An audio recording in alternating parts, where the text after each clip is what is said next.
Skal vi ud og spille? Det her bliver Odenses nye bydel.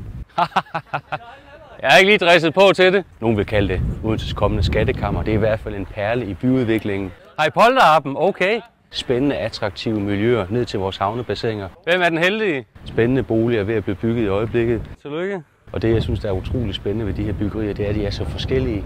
Ikke noget drivhusbyggeri, ikke noget, der ligger tæt som en mur, der skærmer ud mod vandet, men spændende boliger, både lejeboliger og ejerboliger. Er det noget, jeg skal klare, eller er det noget, du klarer i en kirke et eller andet sted? Et mix med erhverv, caféer, restauranter, og så skal vi ud på Kulturøen, som ligger herovre bagved, have skabt nogle spændende ting. Hvordan er vandet? Er det sådan rimeligt? Vi har allerede besluttet at bygge et vandkulturhus. Par 20 grader, eller hvad? Andre idrætsaktiviteter skal ligge derude sammen med DGI. Og der skal vel også ske lidt mere i løbet af i dag, kunne jeg forestille mig.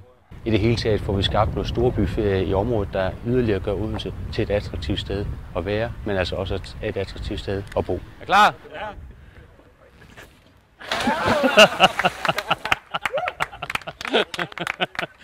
Frist! Det er simpelthen dejligt at komme herned på Odense Havn. Der er aktivitet, der er liv, der bliver bygget. Her på havnepladsen for eksempel har vi forskellige former for events og aktiviteter. Men i dagligdagen, der bruger de unge mennesker bare banen, spiller noget basketball eller fodbold, eller hvad de nu har lyst til at spille. Og det synes jeg er fantastisk lækkert, at man kan se, at de unge mennesker kan lide at være hernede og bruge pladsen.